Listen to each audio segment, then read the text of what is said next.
Blackness, no wind, no sound, no breath. For a moment, just a moment, everything that has ever lived on Earth is exposed to the raw, unforgiving vacuum of space. The sky doesn't fall, it disappears. The air is gone. You have 10 seconds. And in those 10 seconds, the fate of every human, every ocean, every city, and every living cell is decided. We live at the bottom of an invisible ocean, an ocean of air. It presses against us constantly, every second of every day, with a force so immense we never even notice it. This thin blue layer around our planet does more than just give us oxygen. It protects us, warms us, shields us from radiation, holds our oceans in place. It is the reason Earth is alive, but what if without warning that entire atmosphere vanished, not slowly, not partially, instantly, and then returned exactly 10 seconds later? No warning, no escape, just 10 seconds of exposure to space. What would really happen? Earth's atmosphere is not just air, it is a complex layered shield. Nitrogen makes up about 78%, oxygen 21%. The rest, argon, carbon dioxide, trace gases, form a delicate balance that supports life. But more importantly, the atmosphere exerts pressure. At sea level, that pressure is about 101 kilopascals. It doesn't sound dramatic, but it is, because your body depends on it. Every breath you take works because the pressure outside your lungs balances the pressure inside them. Every drop of water stays liquid because of it. Every sound you hear travels because of it. Remove that pressure and the rules of life change instantly. The atmosphere vanishes, not blown away, not dispersed. Gone. At that exact instant, the pressure around you drops to zero. If you're outside, the air in your lungs doesn't politely leave your body. It explodes out. If you try to hold your breath, your lungs will rupture. Within the first second, the gases dissolved in your blood begin to expand. Your body starts to swell, not burst, but inflate. Your skin stretches, your tissues expand. This is not science fiction, this is physics. By the second, you are no longer able to breathe. Oxygen is gone. Your blood cannot carry what isn't there. Your brain begins to starve. Within 10 to 15 seconds, you will lose consciousness. But you may not even reach that point fully aware, because something else is happening. The moisture on your tongue begins to boil, not from heat, but from the sudden drop in pressure. Water boils at lower temperatures when pressure decreases. In a vacuum, it boils instantly, even at body temperature. Your saliva bubbles. Your tears evaporate. Your eyes remain intact, but the surface dries rapidly.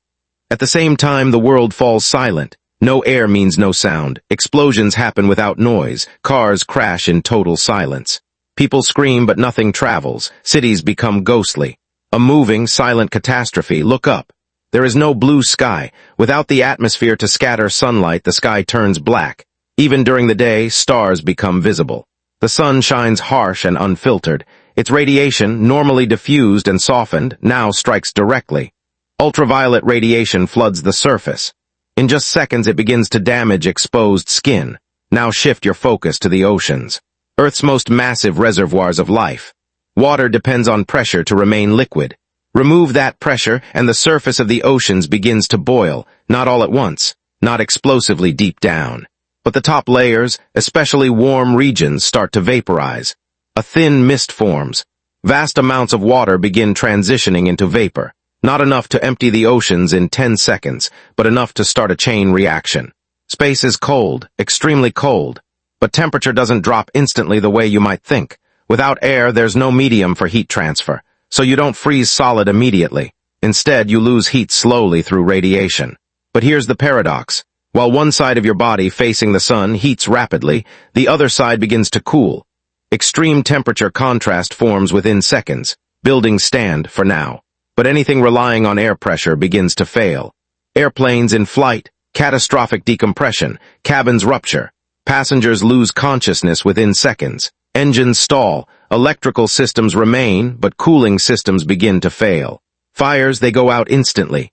No oxygen. Combustion ceases across the planet. Factories shut down mid-process. Engines die. The modern world pauses violently. By now, most humans exposed directly to the vacuum have lost consciousness. Not dead yet, but on the edge. Inside sealed environments, submarines, pressurized buildings, spacecraft, people may survive the initial shock. But outside, the damage continues. Radiation exposure increases. Water continues to evaporate from exposed surfaces. Plants begin to desiccate. Insects, small animals, many begin to die rapidly. Time stretches. Seconds feel like eternity. But then, at the 10-second mark, the impossible happens again. The atmosphere returns. Instantly, air rushes back with unimaginable force. Not as a gentle restoration, but as a global shockwave. Every empty space is suddenly filled. Winds erupt at extreme speeds. Pressure slams back onto every surface. Objects are thrown violently. Windows shatter inward. Structures already weakened collapse. The sudden recompression is just as dangerous as the vacuum itself. If you were exposed, survival depends on timing. If you lost consciousness but regained air quickly, you might live. But the damage is severe. Lung injuries, oxygen deprivation, cellular damage from radiation. Many would not recover. Those in protected environments would fare better, but even they face consequences. System failures, structural damage, environmental instability. Earth itself survives. 10 seconds is not long enough to strip away oceans or destroy the biosphere completely. But the impact is global. Mass casualties, ecosystem shock, atmospheric chemistry disrupted. Ozone damage increases UV exposure in the following days. Weather patterns shift temporarily. A scar planet-wide. In reality, Earth has never lost its atmosphere like this. Not in an instant. But over billions of years, planets have lost theirs. Mars, for example, once had a thicker atmosphere. Today it is thin and cold. Because without protection, solar wind slowly strips everything away. Earth avoids this fate because of its magnetic field and gravity. But this scenario reminds us of something deeper. Life here depends on balance. A delicate, invisible balance. Atmosphere disappears, right arrow pressure, drops to zero, air, escapes lungs, right arrow internal damage. Begins oxygen loss, right arrow unconsciousness. Within seconds, water boils at body temperature, right arrow tissue. Damage, sound disappears, total silence. UV radiation. Increases, right arrow immediate exposure, oceans. Begins surface vaporization, fires, extinguish, right arrow combustion. Stops globally, atmosphere returns, violent shock wave. Survivors face injuries. Ecosystems destabilized, 10 seconds. That's all it takes. We don't see the atmosphere. We don't feel its weight. We don't notice its protection.